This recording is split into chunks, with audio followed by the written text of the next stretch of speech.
mbokk yi ñu ngi leen di nuyu di leen baalu ak te di leen jox seen wàccuwaay amaat nañu mbégte dellu si waat ci seen jotaay waxtaan yu ni jagleel tolluwaay réew mi ngir waxtaane ko tey nag ñu ngi dalal Aliou Diouk nekk économiste statisticien yàlla dogal mu nekk cadre itamit ci parti Pastef alors kilifa gi ñu ngi lay nuyu di am mbégte di la dalal fii ci Sénégal 7.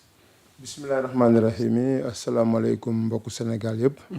yaa Moussa maa ngi kontaan si invitation bi. di la delloo nuyoo bi di nuyu tous les téléspectateurs de 7TV. alors certainement xam ngeen ni ab économiste moom buñ ko dalalee war nañu yaatal lépp li nga xamante ni jëm na ci mbirum économie mais surtout coowal dette bi ak xibaar yi ci mujj am ak l'état de notre économie mais laata loolu bu nu ko mayee rek dañuy bëgg faram-fàcce vite fait yenn tomb yi nga xamante ni ñeel na actualité réew mi ci wàllu politique alors kilifa gi mu mel ni ay xibaar ñu ngi rumandaat ci éventuelle réorganisation gouvernement Sénégal donte mercredi gi passé gis nañ ni conseil des ministres amul jot nañ ci xibaar ni xëy na ñaari kilifa yi dañu nekk ci benn agenda waaye lu mu ci mën a doon rek xëy na nit ñi ngi ciy def taxaw seetlu ci sa wàll ban jàngat nga ciy def ngir ñu ubbee ko waxtaan bi. waaw merci beaucoup yaa Moussa dëgg la que presse bi fan yii nii yëpp ñu toll ak même analyste politique yi ak waxtaan yi nga xam ne nit ñi ñu ngi koy am ci suufu garab yi. mooy que Sénégal soo moytuwul d'un moment à l'autre mën nañu annoncer réorganisation gouvernementale loolu quand même wax la boo xam ne ñu bari ñu ngi koy waxtaanee mais am na ay éléments yoo xam ne si la nit ñi sukkandiku pour di annoncer loolu. Élément bi nga xam ne nag moom moo si gën a frappé ñëpp fan yi mooy bi ñu jegee le premier ministre le président Ousmane Sonko muy wax ba ci kanam mu def benn lapsus. wax le premier ministre Amadou Ba après mu tooñ ko ne ko peut-être tu es le premier ministre pressenti te ñëpp xam nañ ne Ousmane Sonko dafa nekk kilifa boo xam ne ni bon duñ ne il est infaillible mais waxam kenn du ko jël à la légère. donc loolu tax na ba ñu bëree bëri ñoo xam ne affaire yi sax bàyyiwuñ ci woon xel depuis bi mu defee lapsus boobu ba léegi. ñi ngi commencé nag di gis ne affaire bi peut-être que c'est sérieux. donc loolu benn niveau d'analyse la boo xam ne même man mii. loolu attiré na sama attention ci loolu léegi nag beneen bi si sopp mooy annoncé nañ que le président de la République recevoir na telle ou telle autorité. ñu ne recevoir na Abdoulaye Daouda Diallo recevoir na l'ancien premier ministre Amadou Ba président de Nouvelle Vision. donc yooyu aussi waxoon nañ fi ne recevoir na aussi Amadou Makhtar Cissé. te ñooñu ñëpp dañuy wax ne objet wu bi kii rencontre bi mu leen rencontré c'était pour discuter. dans le cadre d'un entrisme. soit ñu nekk ay premier ministre wala en tout cas daal ñoom wala seen i njaboot jàppale le président Bassirou Diomaye Faye ci liggéey bi. donc bari na éléments yu bari bari am na yoo xam ne tax na ba nit ñi am yaakaar ne c'est imminent autant pour moi mais man daal ñaari éléments yooyu laa si retenir na ay éléments la yoo xam ne mën na tax ba nit am bàyyi xel ne on va donc tout droit vers une réorganisation léegi nag réorganisation mën na nekk remaniement mën na nekk réaménagement. léegi nag loolu aussi ba léegi mënuñu si xam dara. mais en tout cas daal moom coow li bari na si côté boobu. te en politicien averti dara du la bett quoi. waaw lu si mën a am aussi fi mu toll nii dara du ñu si bett ah. am na ñoo xam ne sax aujourd'hui il préférerait que ku nekk dem sa yoon am na ñoo xam ne même dans le parti am na ñu naan balaa instant bi bu ñu sañoon wala lépp leer. bu fekkee ne dañuy delluwaat si opposition bi ñu dellu si opposition bi opposé wu carrément. bu fekkee dañuy toog si pouvoir bi ñu toog si pouvoir moo gën situation boo xam ne. demoo dikkoo am na ñoo xam ne par exemple ils sont inconfortables aujourd'hui dans la situation qu'il y a mais man personnellement. waaw parce que loolu laa la bëggoon laaj yow en tant que homme politique et membre de ce parti Pastef tey sa leader bi la situation tey yow fan nga ci féete wala lan nga gis. non mais man li may wax militants yi di ko wax ñëpp di ko wax même les autorités qui sont au pouvoir. mooy que tant que amul une décision officielle et formelle. nañu considérer ne nous constituons ensemble la mouvance présidentielle te projet bi moo ñu tax a jóg Ousmane Sonko wax na keroog assemblée nationale que il travaille pour le Sénégal. man maa ngi ñaan l'ensemble des ministres des directeurs généraux ak képp koo xam ne ni am nga ndombol tànk. nga considérer ne yow Sénégal ngay liggéeyal. et par conséquent lu ñuy ruumandaat ak rumeur yi am ak yooyu yëpp. fi mu toll nii bu ko jàpp bu mu la teree liggéeyal sa liggéey normalement. ba jour bu ñuy décider nag formellement et officiellement que nii la demee. après ñu xam ko en tout cas en tout état de cause le président Ousmane Sonko il a dit que.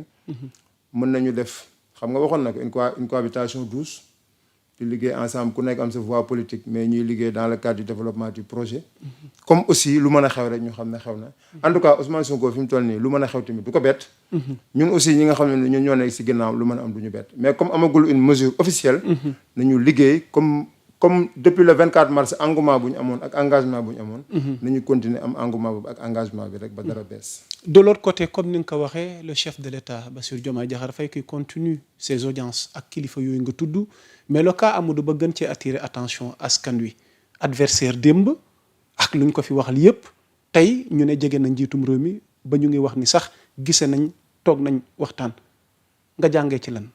ma jàngee si ne lu ñuy wax ne en politique il ne faut jamais dire jamais politique moo nekk loo xam ne homme politique ay action am daf koy poser si ay contexte bi nga xam ne moo waraloon ba Bassirou Diomaye Faye wax ne moom bu ñu ko tegaloon tey Amadou Ba ak Macky Sall il va préférer voter pour Macky Sall et non pas pour Amadou Ba xam nga wax na ko.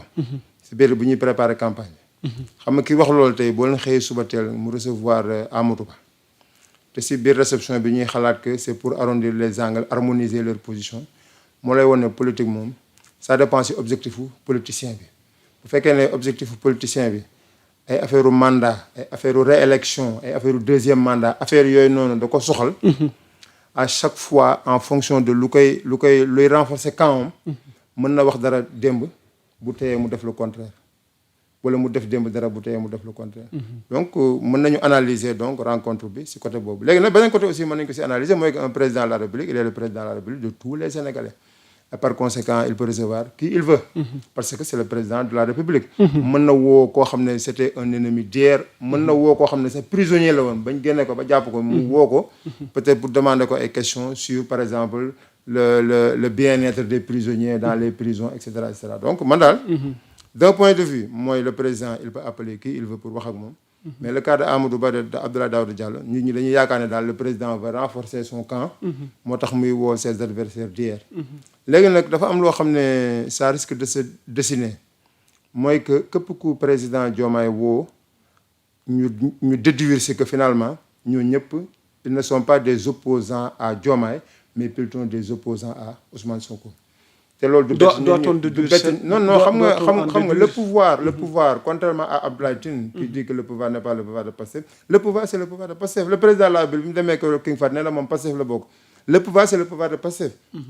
La personne morale du Pastef c'est Ousmane Sonko. Le projet et tout ça c'est Ousmane Sonko.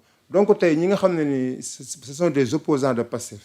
des opposants du projet bu ñu leen gisee ñuy dem di toog di wax ak Bassirou Diomaye Faye dafay mel ni donc finalement léegi c'est Ousmane Sonko contre tout le monde.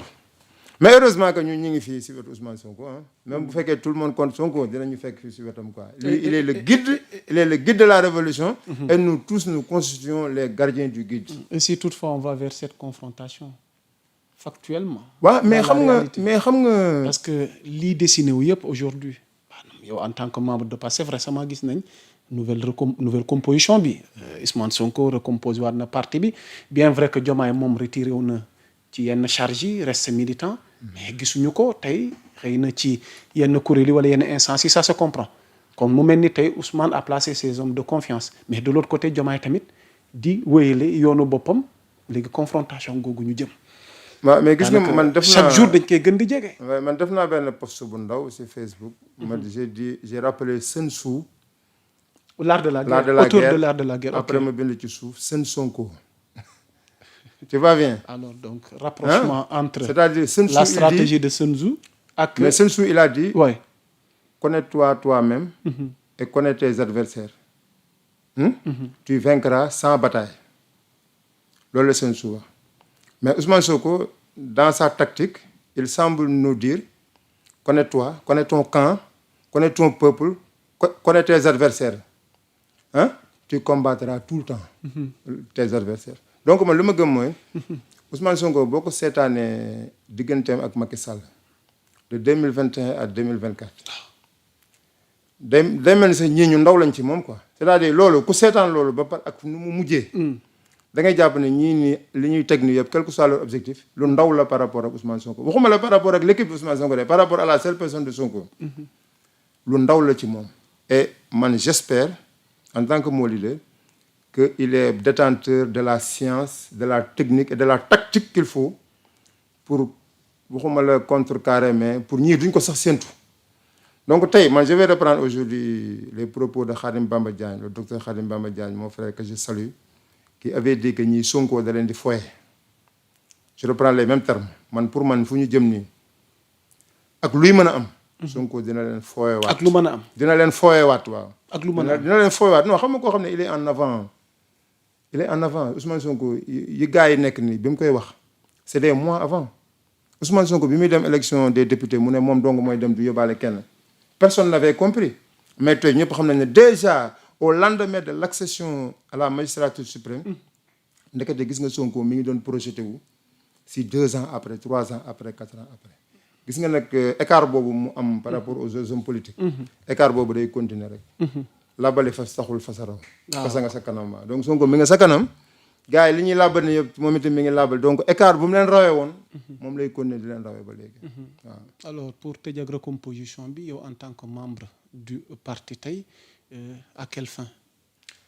Bon comme man ni ma comprendre mooy il a dit connaître ton camp c'est très important.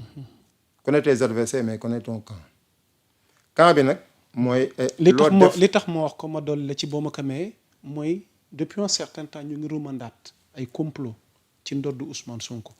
ba xibaar yi ñuy jot sax yéen foogu leen woon ni am na ci biir Pastef ay leaders yu nga xamante ni daanaka double jeu lenu jeu ils ne sont pas sincères presque ci ànd gi ñu ànd ak projet bi ndax looloo tax tey jii nii mu xam léegi ñan ñooy ay nitam ay hommes de confiance am mu gën a defarwaat.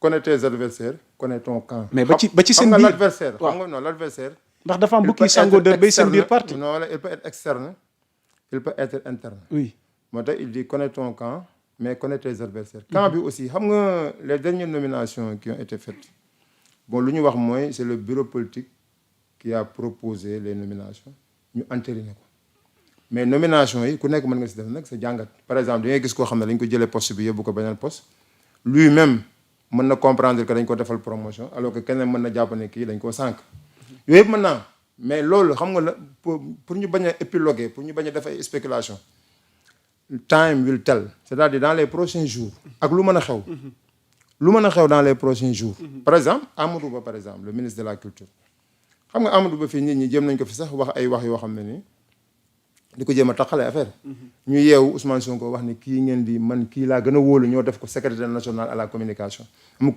mooy ku yore kàddu parti bi mu jël ko ne ko yow jox naa la kàddu parti bi te pourtant le fait que Amadou Ba ait été le plénipotentiaire de Diomaye tax na ba nit ñi raconté nañ fi histoire yu nekk tey Sonko jël na ko tey ne ko yow yaa ma doy yow waxal ma loo wax yaay sama làmmiñ loo wax maa ko wax mais xam nga loolu c'est révélateur véritablement de beaucoup de choses donc ñi ngi xaar fii ak fan yu néew dinañ xam ku nekk yaay kan ak ku nekk lan moo taxoon Sonko jëlee la fi yóbbu la fee lan moo tax Sonko jëlee la si li nga yoroon def la vice président est-ce que loolu promotion la wala dafa nangu affaire bi mu yor loolu yëpp dinañ si xam dara en tout cas man je pense que d'ici le mois de juin am na affaire yu bari yoo xam ne normalement war naa mën a leer quoi.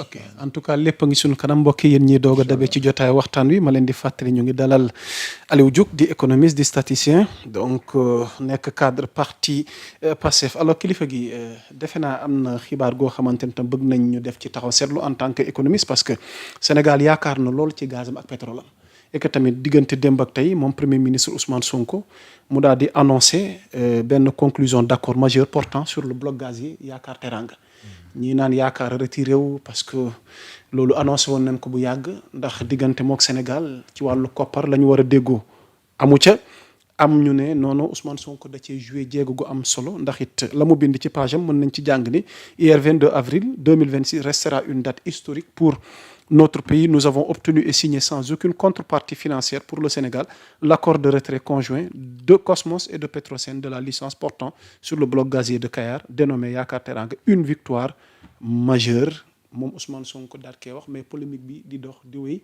ñenn ñi jàpp ni doonu ci dara yëf yi daanaka dafa mottali rek waaye lu tàmbali la woon depuis ci nguuru Macky Sall nga yàgg liggéey pouvoir gi weesu rawatina pouvoir gi mbir mi yow ban jàngat nga ci mën a def en tant que économiste. C'est une victoire du président Ousmane Sonko. Ok. C'est une victoire personnelle du premier ministre de la République. Loin de ce qui se dit. waaw dama lay wax rek. Ok. Laisse-moi un peu expliquer. xam nga processus bu yàgg la gars. Et puis bon, avant de continuer même, laisse-moi réitérer les propos de Sonko. Effectivement, le 22 avril constitue une date historique pour le Sénégal parce que c'est la date officielle à partir de laquelle Cosmos s'est retiré officiellement de la licence d'exploitation du gisement Yaakaar Teranga. Le 22, amul benen date. Cosmos retiré en mars 2024, mars 2023. Cosmos s'est retiré le 22 avril 2026. Lolo que ça soit clair. Retiré mon jour bi nga signé né légui bayé nga bokato. Date bobu c'est le 22 avril 2026. Soyons clairs. Ce n'est pas du temps de Macky Sall, ce n'est pas mi ngi doga am. Ça quand même il faut le pointer du doigt. Deuxièmement moi, le processus de gestion de la licence Yaakaar Teranga qui se trouve à Kayar offshore profond. Dafa nekk processus boo xam ne affaire yu bëree bëri xew na ci nekkoon nañu 3 acteurs amoon na benn instant boo xam ne licence bi y avait BP British Petroleum y avait Cosmos y avait l'État du Sénégal à travers Petrosen ñu dem ba si kanam BP génn te booba jamono jooju noonu BP moo nekkoon kii bi quoi moo nekkoon leader bi moo amoon 60% des parts waaw Cosmos am 30 Petrosen am 10 ñu dem ba 2023 BP génn bàyyi Cosmos mu jël 90%, Petrosen jël 10%. Mais ñu ne dañuy waxtaan pour léegi 90% yi Cosmos bu ko jëlee li muy supporter ci risque dafa bari donc il faut mu partager risque bi ak Petrosen mais sax ak beneen opérateur beneen troisième opérateur donc 90% yi mu amoon mu wàññi ko léegi Petrosen am 34%. ñu ne dañuy woo beneen opérateur bu ñëwee mu jël 33%. Donc dañoo nekkoon di wër troisième opérateur. Deuxième point bu important mooy dañ ne léegi gaz bi le gaz bu naturel liquéfié gaz bu baax la te dafa bari buñ ko exploité dañ si njëkk a jox Sénégal li mu soxla pour mu defar si énergie ak électricité ba pare ñu doog a exporter li des. Alors Cosmos ne moom benn affaire mooy d'abord amuñu troisième personne. Donc loolu c'est un problème parce que fu ñu indi troisième personne bu am expertise am xaalis amuñu ko. Deuxièmement mooy ñun liñ ci dugal suñu ay investissement bu ñu ko bëggee récupérer ñun doo leen ñu wax pour ñu njëkk a jaay pétrole bi ay Sénégal ak yooyu ci prix bu yomb da ngeen ñuy bàyyi ñu jaay bitim réew ba recouvrer suñu ay liñ si defoon. ñu doog leen a bàyyee gaz bi état Sénégal ne leen non ñun dañu bëgg gaz bi ñu def gaz su power ak gaz su industrie. Foofu la négociation yi yemoon avant autorité yu bees yi fi ñëw Sénégal ak Cosmos. Foofu la yemoon temps yooyu Antoine Félix Diome moo nekkoon ministre du pétrole et des énergies foofu la waxtaan bi yemoon nouvelle autorité yi ñëw fekk fi loolu xam nga état d'abord continuité la ñu fekk fi loolu alors état bi mu fekkee loolu il a deux choix continuer li fi am wala mu ne man sama orientation politique lii la orientation politique bi mën na nekk en désaccord avec li ñu fi fekk comme mën na am ay points de ressemblance ak li ñu fi fekk léegi ñoom li ñu fi fekk noonu dafa am ay points yu bëree bëri yoo xam ne Ousmane Sonko da ko see yokk te quand je dis le gouvernement je dis Ousmane Sonko quoi parce que dafa nekk affaire personnelle am la renégociation des contrats dafa nekk une affaire personnelle à Ousmane Sonko boo xam ne daf ko matérialiser si livre yu ñu jotoon a bind avant muy ñëw au pouvoir ci débat yu mu doon am à l'Assemblée débat yu mu doon am ci presse bi boo xoolee de 2016 à 2020 débat boobu c'est un débat qui venait récurremment dans les discours du président Ousmane donc na ñëpp xam ne affaire pétrole ak ni ñu koy gérer nekkul ne dañoo xaar ba ñëw au pouvoir doog si am xalaat amoon nañ ci xalaat te si xalaat yooyu noonu renégociation wu contrat yi bokkoon na si mais option de contractualisation bi parce que problème bi boo gisee lu ñu ko indil mooy ñun lu ñu am yëpp si ay gisement que ça soit du pétrole ou du gaz ñun dañu opter pour des contrats de partage de production te partage de production bi moom moo waral lii quoi partage de production bi moom mooy waral après bon ki nga xam ne ni moom mooy opérateur bi daanaka moom mooy neexle ba pare doog laa xalaat léegi nag ñun ñu amoon suñu xalaat bu yàgg mooy ñun mosuñu d'accord ci contrat de partage de production wala bu ñu koy def ñu personnaliser ko mais ñun lu ñu yaakaaroon mooy comme ni ay Qatar def wala ay Émirats arabes unis ba réussir ñun dañu gëm ne dañoo war a def ñun tamit ay contrat de service boo xoolee dëkk yi fi def xam nga Indonésie moom moo njëkk a def contrat de partage de production mais boo xoolee réussirul noonu ay dëkk yu mel ne ay Nigéria partage de production pour qui s'étend à comprendre. Non, partage de production mooy da ngay signer ak nit contrat nga ne ko kaay nga exploiter pétrole bi kaay nga def ay recherche pour xool ndax fi am na pétrole. soo amee pétrole nga def les travaux sismiques ak les travaux de forage su paree nga commencé def développement ak exploitation. boo ko defee ba pare léegi day am ñaari mbir day am cost oil ak profit oil. léegi boo jaayee da ngay def cost recovery. cost recovery mooy cost oil bi les coûts liés donc à l'exploitation du pétrole léegi da nga koy jël mooy cost recovery. soo paree li des nag si li nga xam ne ni moom moo des si bi nga jëlee coûts yi nga jël si li nga siy jël état bi jël si li nga siy jël. ñu def benn clé de répartition. ku nekk mën na jël 50-50 wala ñu ne bu ñu fayee travailleurs yi ba pare ku nekk ki day am 30 ki am 40. donc loolu te loolu aussi dafa nekk lu am important loo xam dinaa si ñëwaat les contrats de service nag mooy loo xam ne da ngay woo opérateur ba nga ne ko kaay liggéeyal ma ku am expérience bi am expertise bi et parfois am xaalis bi nga ne ko kaay exploiter ma sama pétrole wala sama gaz sama ko exploiter man maa koy jaay fay la di la fay boo xoolee exemple yooyu moom la Qatar def par exemple. yow da nga may exploiter le pétrole bi rek bu ñu ko jaayee da nga may wax ñaata laa lay fay chaque mois wala si chaque baril de pétrole wala chaque année ñaata laa lay fay nga fay ko loolu. te loolu adduna bi remarqué nañu ne ñi nga xam ne dañu def partage de production comme boo demee dëkk yu mel ne ay Nigéria. wala nga dem Amérique du Sud. am dëkk yoo xam ne noonu lañu def partage de production. ñooñu ñëpp seen pétrole beeg seen gaz yeeg yooyu daanaka jëriñu leen lu bari. loolu la ñuy woowee captation budgétaire bi taxu koo demee noonu maanaam li ci nguur gi di am taxu koo bari. te même côté captation productive mooy liggéeykat yi lu ñu siy am wala contenu local lu mu ciy am tamit. daanaka dëkk yooyu du ñu si am lu bari ñiy defar pétrole bi ci boppam. ñoom ñoo si am li ñu siy am. daa koy rapporter seen dëkk donc loolu. nekk na élément boo xam ne jar na seetlu léegi nag bi ñu ñëwee ñoom fekk situation mu demee noonu xam nga nguur gi passé mënoon na wax ne woy Cosmos dem leen ñu dem xam nga waxuñu ko. mënoon nañu wax yéen dem leen ñun ñu dem. wala ñu ne comme amuñu troisième opérateur léegi 33% yi ñu naroon a jox opérateur bi. léegi Petrosen jël na ko moom. yéen da ngeen dese seen 33% Petrosen jël 77% nguur gi defu ko woon. mais Ousmane Sonko bi mu ñëwee da ne waxuma la sax ne 33% yi dañ koy jox Petrosen. mais li ma bëgg mooy Petrosen jël lépp moom ko. Sénégal jël lépp moom ko Petrosen bi nga xam ne mooy société nationale d'exploitation du pétrole et du gaz bu Sénégal jël lépp moom ko. comme par exemple Qatar Énergie nu mu mel xam nga Qatar boo demee Qatar Énergie mooy société nationale bi nga xam ne pétrole beeg gaz bu Qatar bi yëpp moom moo koy exploité. day woo ay yeneen opérateur ñu ñëw di ko defal contrat de service mais moom moo ko moom. donc loolu moo nekk si xel Ousmane Sonko moo tax moom bu fekkoon dafa ñëw. wax ne woy Cosmos garaawul toogal. léegi 33% yi ñu naroon jox benn troisième opérateur comme amuñu troisième opérateur. baal ñu jox ko Petrosen moom mu géré ko xam nga bu defoon loolu. mooy continuer na li mu fi fekkoon. su fekkoon noonu la def. su ne woon woy yéen comme bëggu leen a privilégier la consommation locale da ngeen a bëgg a def exportation soo leen paree ngeen doog a jox gaz supo ak gaz su industrie. bu ne woon léegi d'accord naa ngeen exporter dañ naan ba léegi li mu fi fekkoon loolu la continuer.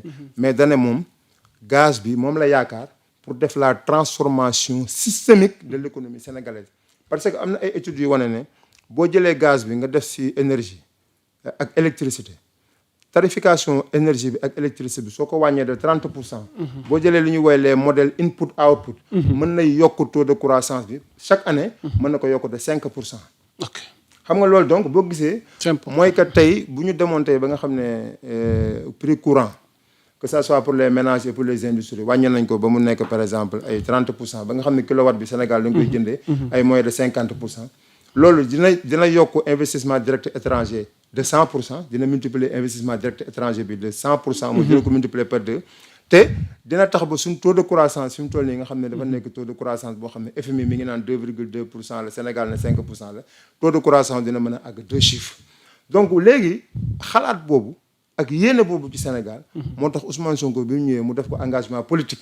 mënoon na bañ a nekk engagement politique ah mënoon nañu rek bàyyi noonu procédure de négociation bi muy continuer normalement. ba juillet bu licence bi jeexee après ñu xool ku nekk li ngay demee.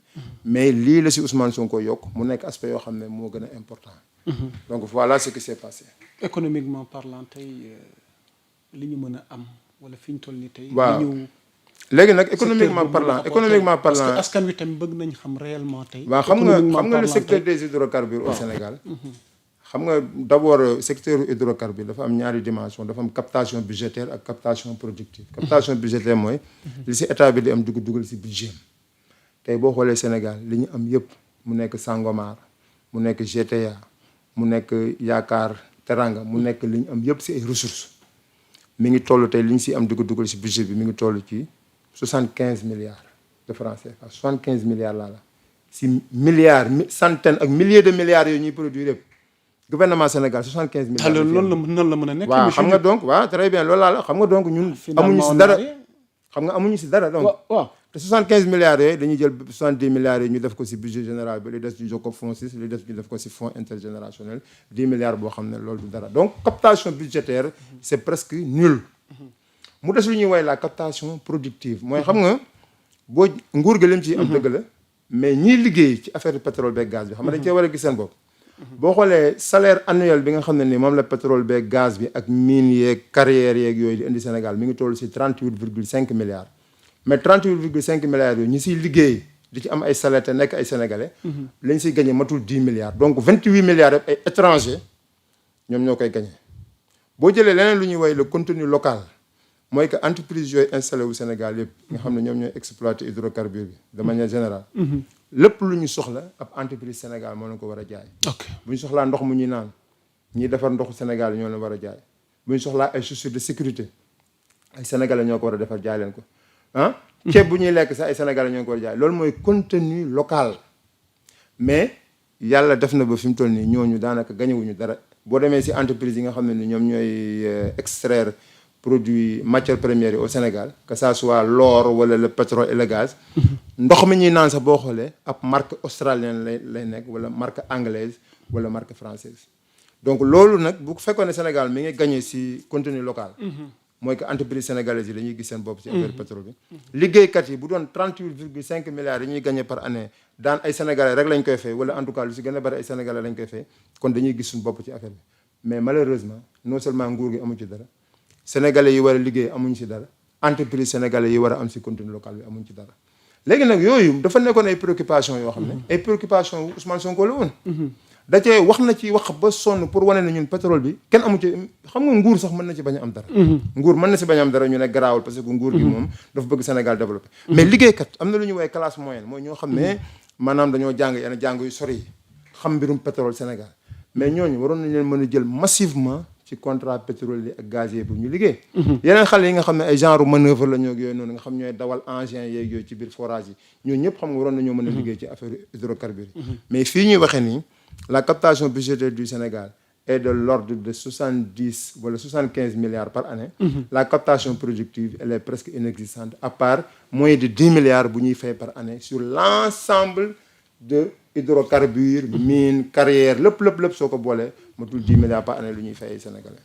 ok donc économiquement parlant alors que nag léegi bis boo changé nature contrat yi wala nga def renégociation da lay permettre non seulement sa budget yokku sa budget bu yokkoo sa déficit day wàññeeku donc sa politique budgétaire day alors là vous êtes en train d'expliquer ce que le Sénégal gagne si toutefois tey jii nii renégociation acté wu na sotti waaw c'est ça donc renégociation yi bu sottee nii mooy budget Sénégal dina yokku massivement kon 75 milliards yi mën na 75 milliards yi tey par exemple bu fekkee ne le bloc de Yaakaar offshore profond bu ñu ko renégocier jox ko Petrosen mu def contrat de service captation budgétaire bi pour foofu donc war naa mën a àgg chaque année donc en tout cas les premières années parce que day am cost recovery les premières années war nañoo mën a am ay 300 milliards à partir de 3 ans ñu commencé dugg ci ay 600 milliards ba ay 1000 milliards te loolu soo ko amee bu mu dugg si budget Sénégal mooy non seulement da ngay am politique budgétaire expansionniste mais problème mu solde yi ñuy am ni ñu naan déficit budgétaire bi dafa élevé wala taux d'endettement bi dafa àgg ay 120% yooyu yëpp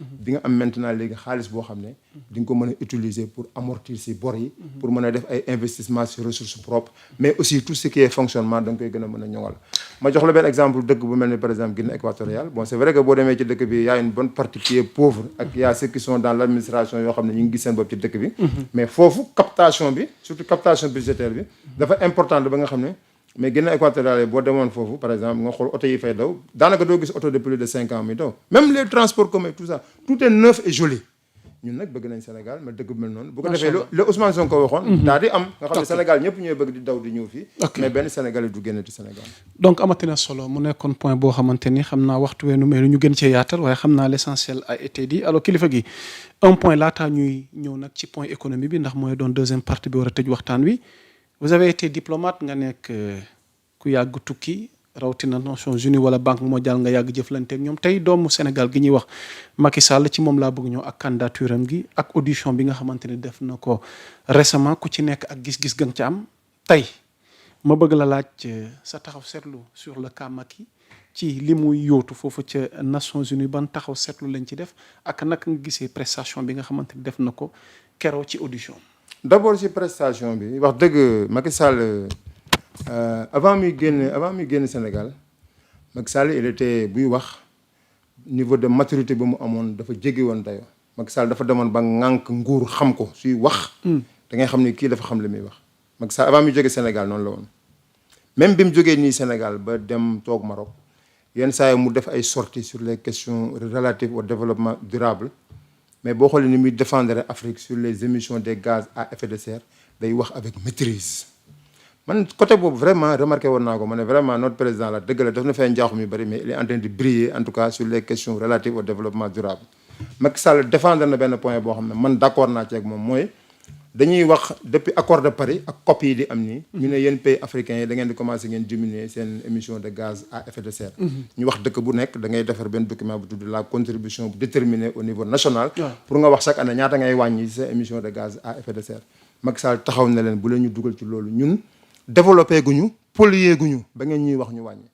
yéen temps bi ngeen def di polluer adduna bi ak di def seen développement industriel ñun tamit may leen ñu temps ba ñu développer suñu dëkk yi ba industrialiser suñu dëkk yi te surtout suñu dëkk yi ay énergie fossile mi ngi ciy doog a feeñ may leen ñu utiliser ko et par conséquent donc question boobu moom d'accord ci bu ñu kenn imposer ay baisser. foofu nga d'accord ceeg position ma d'accord ceeg moom si loolu. te loolu position wu presque moom position wu Ousmane Sonko aussi position wu homme politique africain yu bari la. ok parce que loolu day gàllankoor développement industriel mais ma seetaan ko démb la barki démb. waaw.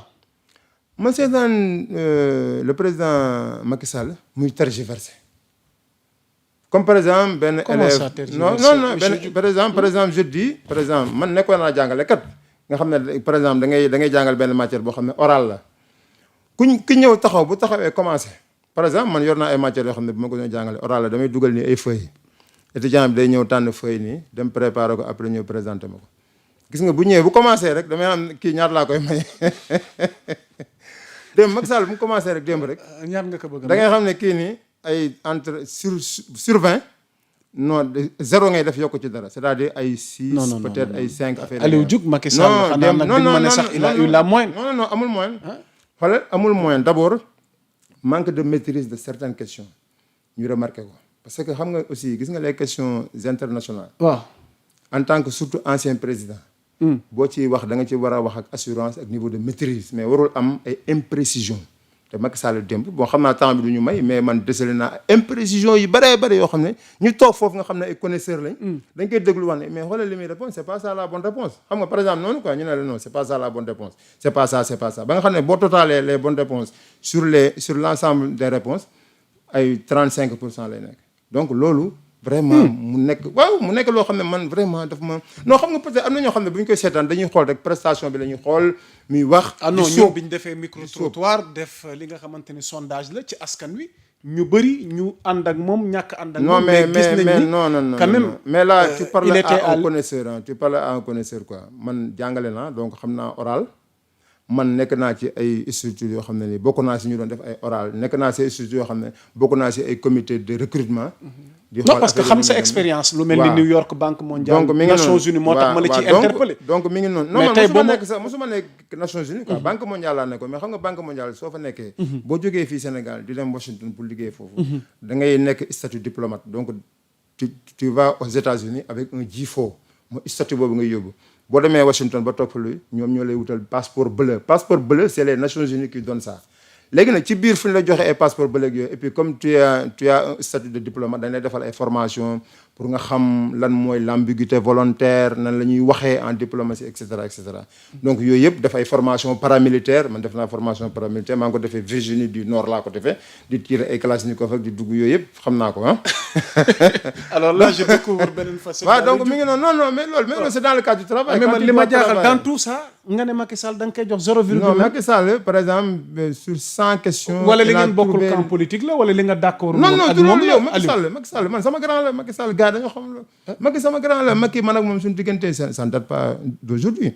Macky Sall man xam naa ko depuis que j'étais étudiant mu nekk ministre des énergies au Sénégal nekk premier ministre et tout ça je le connaissais bien. bu fàttali ne ñun ñëpp ay doomu Abdoulaye Wade lañ.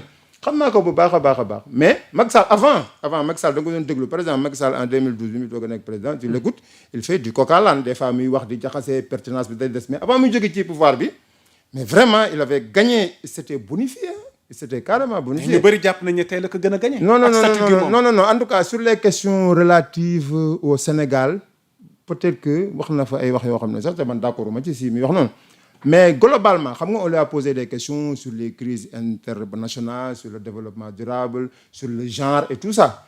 Mais par rapport à toutes ces questions-là, par exemple, man seetaan na keneen koo xam ne ses réponses ont été beaucoup plus percutantes et beaucoup plus pertinentes. ñu Par bëri exemple, jàpp ne Gourousi Macky par fi mu ne exemple. moo nar a nekk le prochain Non, non, non, léegi nag yow yii nga may yëpp wax non non léegi yii nii yëpp moom lii nag du ci dara. gis nga Audition bi du ci appréciation dara. yi ñuy def non lii du ci dara gis nga appréciation yi ñuy def nii yëpp. du ci dara. lii ay kii la rek ay ameublement la nii la rek ce n'est pas ça l'essentiel xam nga l'essentiel maintenant. c'est quoi. mooy bu ñu jógee ci audition yi dañuy def stropole dañuy def benn sondage sondage bi xam nga ñoo koy def les membres permanents ñoo koy def dañ leen di wax ne leen léegi maintenant faites voter bu ñu voté ñoom xam nga léegi bu ñu paree audition yi ne pare après nit ñi dañuy voté bu membres permanents yi voté mu am ñu ñu éliminer par exemple là ils sont 4 peut-être ils vont éliminer 1 ou 2 premier sondage loolu mooy stropole c'est en anglais stropole mooy un sondage informel réalisé par les membres permanents bu ñu paree ñu defaat ko éliminer waat keneen ba mu des kenn kooku nag ñu yóbbu ko nag les 5 membres du conseil de sécurité ok ñu ne leen léegi est-ce que am na kuy opposé veto su amee kenn ku opposé veto yow doo nekk mais bu fekkee ne ñoom ñëpp kenn opposé wul veto ñu doog a nag wax ne kii la ñu nommé comme secrétaire général des Nations Unies donc ce qui est important depuis le début jusqu'ici li si important mooy mu am benn pays bu porte sa candidature loolu moo si important après stropole bi mooy les sondages informels que les membres du conseil que les membres permanents vont faire et enfin le conseil de sécurité ok ñetti étapes yooyu moo si important mais lu des yëpp animation la rek comme mi ngi mel campagne électorale par rapport à l'élection xam nga ce qui est important mooy urne bi mais xam nga dañuy organiser ay campagnes yi soo presque gars yi candidats yi ñëw simb fii wax ay wax yu neex gars yi ree wax ay wax Madické Niang en 2019 campagne ban moo dàqoon campagne am bu ma dikkee. est-ce que jëlul ndaare ci kii bi moo jëloon daara. waaw mi ngi noonu donc Macky Sall comme am na bii nag. non Macky Sall mais là, nag c'est Macky Sall c'est plus que mën sérieux nañu quand même. On parle des comparer Nations Unies. audition bi mën nañu ko comparer ak campagne yu Madické Niang bi et donc on peut attendre les résultats de comme Madické Niang li amoon élection 2019 loolu moo nar a nekk kii wu Macky Sall Macky Sall donc prochain c'est Nations secrétaire. Unies. non Macky Général des Sall Nations gis nga Unies. gis Qu'en nga pense gis nga yaa Aliou Moussa Diouf? naa la benn affaire gis nga yaa Moussa gis nga Macky Sall waaw. man je pensais que Sénégalais yi comprendre nañ ko mais gis nga Macky dafa intelligent gis nga Macky man pour man Macky xam na ne du gagner Nations Unies Alors, mais qu'est-ce qu'il léegi cherche alors? le fait de se présenter comme candidat aux Nations Unies loolu déjà CV la xam nga ancien membre ancien candidat au secrétariat général des Nations Unies ku dem ba ci dernier virage bi loolu déjà c'est un CV ça deuxièmement mooy Macky Sall bu jógee fii même bu jëlee ndaar ak lu mu mën a jël après leneen lu mu yóotu loo xam ne c'est d'envergure moindre aux Nations Unies mais dina ko mën a am ñii wax na nag dafa nar a ñëwaat fii Sénégal moom loolu moom xalaatu ko moom loolu maa leen ko wax xalaatul ñëwaat fii ñu naan dafa ñëwaat fii non, ay non, 2029 bu nekk candidat catégorique nii. non loolu peut-être temps bi dinaa si ñëwaat benn jour xala loolu moom nekkul sax ay xalaatam non déjà Macky nekkul genre yooyu quoi di ñëwaat fii di raasaatu ay mandat non Macky Sall nekkul genre yooyu Macky Sall pare na ci et puis di muy paree bay dem sax dafa yàkkamti woon pour dem Macky pour man affaire du Sénégal mais il y a d'autres organisations internationales am na ay organismes spécialisés yu nekk aussi ci biir Nations Unies xam nga am na ay organismes spécialisés par exemple il y a des organismes spécialisés sur le développement durable man pour man Macky Sall dafa bëgg bu ñàkkee secrétaire général des Nations Unies mu dem si mooy l'organisation des Nations Unies chargée du développement durable ok pour man loolu la soxla c'est important. moo tax lii bu ñàkkee lii rek bu demee foofu peut-être dina ko mën a ok am na solo alors comme waxtu wee ñuy bëgg a dab on termine ci pàcc gu mujj gi mu ñeel wàllu économie tey vous êtes économiste statisticien l'état de notre économie récemment am na benn débat sur la dette am na lu ci Sénégal defe naa épongé fi ñu toll nii tey sunu économie réew mi noonu ko mën a leeralee décryptage gi ci am parce que tamit débat bee ngi dem ak a dikk defe naa léeg-léeg nga teewlu ki ñuy wax Madana Kane ak position yi nga xamante ne tey am na ko ci économie bi waroo ak yéen gis-gis ngeen am ci économie alors dans tout ça ñun ñi nga xamante ne tey xëy na am na loo xam ne maîtriser wuñu ko comment comprendre tey la position du Sénégal économiquement parlant dans le monde surtout en Afrique ak notes yi nga xamante nii de jamono ju jot ñu naan dafa baissé Aliou Diouf lan moo xew ok merci beaucoup yaa Moussa vraiment Madana d'abord je voulais dire un mot sur Madana vraiment moi je le respecte dama koy suivre dama koy déglu suy bind dama koy lire mais li ma remarqué mooy il ne parle pas avec une expérience de l'État. Il parle avec son expérience de banque et de secteur privé. Xamul État. Par exemple, les appréciations qu'il fait sur la gestion des finances publiques, parfois il passe carrément à côté. Loolu vraiment man bëggoon naa sax vraiment toog ak moom bu ko defee buñ ci discuter nii muy ñuy discuter. peut-être bu jógee foofu waaw c'est ça waaw peut-être bu jógee foofu. bu jógee foofu man yaakaar naa ne bu ñu toogoon man ak moom débat nii bu jógee ci débat boobu. dina reconsidérer waat ay positions yu bari yu muy am parce que par manque de compréhension la. te si manque de compréhension yooyu ma wax ko rek déjà présent que dans la gestion des finances publiques dafa am lu ñuy wooye le financement ak lu ñuy wooye le refinancement. Le financement mooy surtout le financement du déficit budgétaire ak le refinancement de la dette mu nekk ñaari affaires yoo xam ne bokkul te niñ koy appréhender bokkul loolu bëgg naa peut-être bu si defee documentation dina ko gën a comprendre parce que analyse yi mi def yëpp loolu boo comprendre loolu rek analyse yi nga def yëpp day daanu du baax te moom d'abord loolu je l'ai écouté à 2 reprises mais gis naa ne déglu naa ko fii Sénégal 7 avec une dame avec Lalla déglu naa ko la dernière fois à Sen TV dans l'émission Sen Show je pense mais analyse yi mi def pertinente na mais xam nga hypothèse de base yi ngay travailler moom bu fekkee dafa baaxul rek li nga def yëpp day màbb. Qu'est-ce que vous lui reprochez? li ma koy reprocher non li ma koy reprocher mooy comme il aime parler de l'État et des finances publiques na ko xoolaat bu baax surtout mu comprendre la différence entre le financement et le refinancement de la dette. Le financement du déficit budgétaire.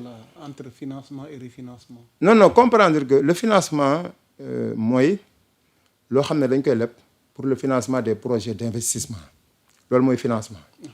Le financement de manière générale mooy recettes yi bu recettes yi doyul nga dem àbb mais li ngay àbb noonu yëpp c'est pour financer des projets d'investissement loolu mooy le financement. Le refinancement de la dette mooy ay leb yoo xam ne da nga koy leb pour fatt bor leb ko pour fay bor.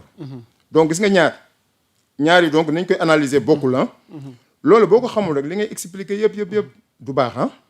donc loolu man bëgg naa daal loolu mooy le premier point mooy le début moom lu mu comprendre léegi nag li si des aussi mooy. tout ce qui est relatif à la gestion publique. à la comptabilité publique et tout ça. boo ko xamul.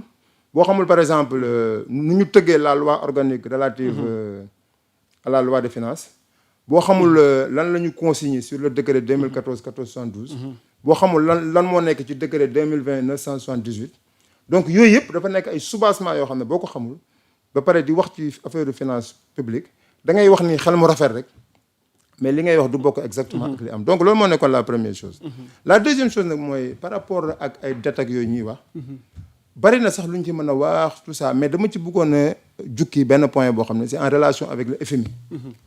parce que dette moom boo ko waxee da ngay wax FMI parce que ñun ak FMI état yi ak FMI dañu seq lu tudd debt management framework. mooy le cadre de gestion de la dette publique. loolu mooy diggante bi nga xam ne ni moom moo dox diggante dëkk yi ak FMI. alors léegi ñu demoon FMI di waxtaan ak moom boobu ba léegi ci mbirum programme. FMI ne d'accord naa yu bëree bëri yi ngeen ma wax boo xoolee Aliou Diouf sax bi mu demee Washington ba ñibbisi wax na ne effectivement léegi affaire chiffre dette bi moom léegi ñun ak FMI léegi juboo nañ si léegi parce que xibaar gi mooy le Sénégal affirme que sa dette est maintenant pleinement transparente et alignée sur les chiffres du FMI. donc léegi ñun ak FMI léegi ci affaire ay dette cachée yooyu ñuy wax moom ñun bokk nañ ci lépp ay chiffres léegi ñoo bokk ay chiffres. c'est-à-dire comment comprendre non xam nga avant Sénégalais lambda non xam nga avant économie xam nga avant ndax da ngay bëgg a wax ne dette cachée kon amul woon tey d'accord ngeen ni léegi yàgg ngeen nekk FMI nangu ngeen ni dette cachée amul. non xam nga ñun dañoo yàgg a wax ne dette cachée am na. am na waaw. mooy 119% yi du PIB. ok am ñu doon wax naan am na ak amul ak yooyu. waaw FMI sax d'accordul woon. waaw léegi FMI d'accord na ak ñun ne léegi dette bi àgg na léegi 120% du PIB. léegi loolu FMI d'accord na ko léegi document Sénégal yi fekk si nañu ci seen position. fekk si nañu mais lan moo tax mu fekk si ñu.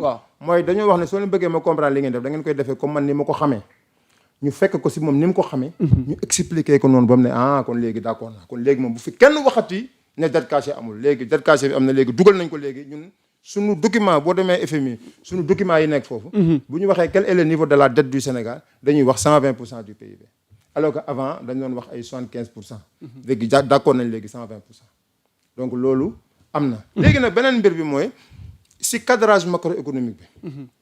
ñu ne way yéen fi ngeen wax ne fa la seen économie mën a àgg ñun si lu ñu liggéey pour ñun yéen seen économie mënul àgg foofu ñu nekkoon di si werante Sénégal ne leen ñun mën nañoo am taux de croissance 5% ñoom ñu ne mënu leen am taux de croissance 5% taux de croissance su 2,2% ngeen dem bi ñuy wax loolu rek yàlla def rapport d'exécution budgétaire bu 2025 bi génn rapport d'exécution bi wane ne ñun suñu ay recettes parce que boo gisee ñuy discuter ci ay taux de croissance mooy lu ñuy woowee effet de base mooy maanaam ku nekk rek sa PIB fu mu toll si ngay mën a xamee sa niveau de recette fu muy toll loolu mooy effet de base léegi moom dane woon non yéen avec 2% vous ne pouvez pas atteindre votre niveau de mobilisation de ressources ñun ñu war ne ko atteindre nañ la mobilisation de 100,3% maanaam sax raw nañ ko léegi rapport d'exécution budgétaire bi wane na ne 2025 bi ak jafe-jafe yi si amoon yëpp mobiliser nañ ay ressources ba dépassé àgg nañ 100,3% de mobilisation de recette interne loolu wan nañ ko FMI xam nga donc FMI doon jeexe jaaxa si loolu xam nga kon loolu moom léegi xam nga daanu na deuxième bi mooy lan moo tax ba ñu jot a am ressources yooyu mooy d'abord mooy effet de base bi mooy on a eu un taux de croissance de 6,7% loolu mooy effet de base noonu la tudd beneen bi mooy effet politique mooy nouvelle autorité yi dañoo ñëw ñu ne yéen presse bi dañuy commencer presse bi am na lu mu dugal programme redressement économique et social ñu defoon si ay mesures yu bari yoo xam ne surtout mesures fiscales yi loolu commencé na dugg mais ñaareel bi mooy Sénégal ñëpp dañu wax naan les dépenses fiscales exonération fiscale yi dafa bari ñëpp d'accord nañ ko exonération fiscale yi ñu wàññi ko bu baax a baax ba nga xam ne loolu aussi am na njeexital troisième bi nag mooy lu ñuy woowee l'effet exceptionnel effet exceptionnel mooy ay recettes non fiscales yoo xam ne en général dafay fixe par exemple yow redevance bi yéen bu fekkee da ngeen defee redevance yéen xam nga chaque année redevance bi du changer mais ren gis nañ ne redevance yëpp dañoo yokk boo xoolee revenus yi ñuy am sur le portefeuille de l'État dafa yokk boo xoolee par exemple la redevance radioélectrique boo xoolee dafa yokk boo xoolee ressources yi ñuy am daal en tout cas mun nekkoon yëpp ay redevance dafa yokk léegi nag ñetti effets yooyu moo tax ba Sénégal mën a am tey ay niveau de mobilisation de ressources yu exceptionnel yoo xam ne loolu FMI bu ci sukkandikoo léegi hypothèse yi FMI doon wax da ko war a teg fële ci suuf liggéey ak hypothèse yi nga xam ne ñun Sénégal ñun moom lañ ko proposé sur la table donc loolu nekk na loo xam ne bu ñu ko réglé woon rek déjà affaire programme avec le FMI moom day féete boor léegi nag man le programme avec le FMI man maa ngi ñaan Sénégalais yi même bu ñu signé contrat bu kenn fecc bu kenn tëgg non parce que loolu bis bu ñu ko defee dañuy wàcc suñu ànd ñun suñu ànd xam nga lan la FMI da leen di waaj a financer non FMI léegi ñu conclure waa bu soobee yàlla yàggatul après 2 ans ñu banque seeni loxo non yàggatul loolu moom non FMI donc il a fallu qu'il y ait alignement ngeen d'accord FMI depuis lan moo xew il faut nous expliquer FMI depuis novembre 2025 waaw waroon na fekk ñu commencer di signer le programme avec le Sénégal mais FMI dañ cee dugal affaire bon pour ne pas dire affaire de njublang dañ cee dugal affaire politique parce que FMI aussi affaire politique la conseil d'administration bi ay état ñoo fa nekk moo tax ba affaire bi di yéex mais boo xoolee dernière staff visite bi ñu def fii staff level agreement bi lu mu doon wone mooy Sénégal ak FMI war nañu am programme mais dañ dem ba conseil d'administration gars yi di tendeefal foofu ñu yéexantalu léegi nag point yi nga xam ne moom lañ doon évoqué pour yéexantalu point yëpp daanaka léegi satisfaire nañ ko donc on va tout droit vers un programme léegi nag dama ne bu gars yi fecc mukk bu gars yi fecc si programme ñun bañ nekkee si opposition ba léegi ñun lañ yàgg a wax mooy FMI ak Banque mondiale mosul développé benn dëkk mais ci laa bëgg a ñëw ak yow waaw mosul développé benn dëkk mais xam nga parce que je me mets dans l'esprit de ce gars là bi wax naan mais yéen daanaka ñaari at toog ngeen ko te FMI jàpp ci waaw te ñu ngi dem te yéen a ngi doxal waaw mais léegi waaw mais xam nga am na benn problème bu ndaw boo xam ne pourquoi accepter tey am na benn problème bu ndaw boo xam ne FMI mën na si jàpp mooy lan mooy actuellement suñu accès sur les marchés internationaux pour am ay devises étrangères yombul trop nekkul ne mënuñu fa dem de mais dafa xaw a jafe taux yu élevé la ñuy appliqué tey boo demoon tey pour jël eurobond dina la appliqué wu taux 12%. boo demoon tey waaw non souveraineté terewul nga dem jël bor si marché UEMOA jël bor si marché international parce que moom bor ñëpp a koy def si àdduna bi dëkk yi gën a souverain yi nga xam ne dañoo am xaalis sax ba xaalis bi ëpp sax terewul dañuy bor parce que xaalis bi nga nar a jël pour def ko si investissement économie danay bul jël sa xaalis boobu mu ko dugg dugal si investissement na nga leb pour dugal ko si investissement loolu moo tax léegi donc boo jëlee tey lu mel ni eurobond wala lu mel ni ay Barclays wala ay Deutsche Bank soo fa demoon nii tey pour ñu lebal ay devises étrangères mën nañ la appliquer ay taux yu élevé te su FMI ñëwee bañ am programme ñooñu dinañu gën a wóolu te taux d'intérêt dina wàññeeku gis nga loolu dong mooy avantage bi nga xam ne nii bu ñu amee programme ak FMI avantage boobu kese moo ci am mais nekkul ne soo meeg moom programme da nga fay jaar développé wala da nga fay jaar suqaliku loolu xaaruñu ko xalaatuñu ko te xam nañ ne sax mënul nekk mais dina la permettre rek nga am accès à des taux moins élevés sur le marché international. Il faut ñu apprécier affaire bi à sa juste valeur. Donc loolu dong la ñu FMI mën a jëriñ fi mu toll nii. ok alors ñu terminer ak perspective économique yi est-ce que tey mën nga dalal xelu Sénégal ci indicateurs yi nga xamante ne tey am nañ ko ci wàllu économie ne mën nañu rafet njort. non ci li ne sunu kanam. effectivement xam nga déjà boo amee sa rapport. parce que nag le Sénégalais lambda askan wi ñu ngi jàmbat. waaw non dëgg la xam nga moom ñu ngi jàmbat poche yi ñu ngi jàmbat. non man d'accord naa ak ñoom man sax damay jàmbat. ñëppay jàmbat mais le problème mooy. baatu dëkk bi dafa dëgër moom tout le temps da nga koy dégg ci làmmiñu citoyen yàlla defalul kenn nga matale lépp si àdduna loolu kenn mënu ko am. mais nit ñi rek ñu doylu te liggéey. c'est-à-dire ñu liggéey gis nga boo yow xam nga yow tey boo nekkoon tey New York wala nga nekk Paris. xalaatuloo am dërëm boo xam liggéeyoo ko. 1 cent mënoo ko am États-Unis te liggéeyoo ko ñu fay la ko mënoo ko am fenn amul kenn ku la koy may Sénégal ba léegi xam nga Sénégal mën ngaa lijjanti léegi 10 000 te doo ko liggéey mën nga lijjanti léegi 5 000 doo ko liggéey donc loolu optimum yooyu dañ cee war a àgg donc léegi nag man su ma gisee Sénégalais ñu naan dëkk bi doxatul mooy yooyu noonu peut-être moo wàññeeku yooyu mais ñi doon liggéey ba léegi ñu ngi liggéey ñu leen di fay ñu doon liggéey amul kenn ku doon liggéey ñu wàññi salaire am wala ñu ne ko fayatuñ la parce que dëkk bi dafa dëgër peut-être que facilité yi doon am ni ci suuf nga xam ne Sénégal dëkku teranga la dañ doon weccantoo teranga yi sans problème loolu peut-être que wàññeeku na parce que li ngay yor aussi bu fekkee ne doyatu la dara xam nga doo ko mën a partage yooyu xam naa ne wàññeeku na te man sax xam naa si dara yooyu wàññeeku na d'accord naa loolu mais vraiment du point de vue de l'économie ñi nga xam ne aussi dañ doon wut liggéey amuñu liggéey nañ ñëpp sénégalais yi xam ne capacité économique bu Sénégal fi mu toll nii mooy bu téeméeri nit demee wuti liggéey dana am 20 yoo xam ne duñu am loolu mooy Sénégal noonu la économie bi tëddee bu nit ñi demee 100 personnes bu ñu demee wuti liggéey 80 yi dinañ am liggéey 20 yi duñu am liggéey léegi nag 20 yooyu noonu nu ñuy def bañ am liggéey loolu nag mi ngi nar a commencé ci lu ñuy wax le développement à partir des pôles pôles yi bu ñu ko commencé rek nit ñi duñu soxlaate sa di def exode di ñëw ay Dakar ak yooyu mais daana ku nekk di nga am si loo yëngatu bu ko defee Sénégal jëm kanam xale yu góor yi takk si xale yu jigéen yi c'est vrai population Sénégal gars yi dañ naan dans 25 ans on sera 50 millions mais loolu bu fekkee ne dëkk bi dox na dëgg-dëgg balaa ay 2035 sax Sénégal mën nañ am démographie bu gën a am doole nii quoi espérons ko defee ñu continuer rafet njort rek vraiment amoon nañ mbégte dalal ko moom Aliou Diouk tàggoo bu dul tàggatoo waaw mais kontaan si invitation bi di wax sénégalais yi rek ne leen que yoon bi ñu nekk nii yoon bu baax la je le dis en toute objectivité et en toute neutralité nekkuñu di naxaate nekkuñu aussi di comme ça am na ñoo xam ne ñu defay communication ni rek mais liggéeyuñu dara en tout cas le premier ministre Ousmane Sonko nekkul ci loolu ci lu mu nekk mooy liggéey faj soxla yi Ousmane Sonko ci boppam soxla yi dafa répertoire la ci moom soxla bii boobu ba léegi est-ce que réglé nañ ko ñaata % lañ ko réglé si loolu lañ nekk chaque jour di ko xool man mii ngi gis nii nga xam ne man damay ñëw rek peut-être di vulgariser politique ba yooyu chaque jour bala maa ñëw damay xool réellement sur le déficit sur la dette sur l'emploi sur la commercialisation sur les importations bu ci nekk ban jéego lañ ci defagum est-ce que jéego bi ñu ci def nii méngoo na ak lu ñu promettroon bu fekkee ne méngoo na ma tàcc bu fekkee méngoowul xam nga comme man ak ñoom ñoo far au lieu may ñëw ci tali ko dama leen koy déey ne la lii nii la demee bu ko defee ñuy liggéey pour vraiment Sénégalais gis seen bopp ci dëkk donc maa lay gërëm di la sant jërëjëf vraiment kontaan ci invitation bi bu baax a baax di kontaan ci yow it ci sa teewaay ak modestie bi donc saa buñ la soxlaa rek nga ñëw honoré sunuy invitation di jaajëfal Ismaïla mi ñu nekkaloon ci xarala gi di leen wax ni l'actualité est en continu sur Sénégal 7 d'ici là portez-vous bien jaa ngeen jëf wasalaam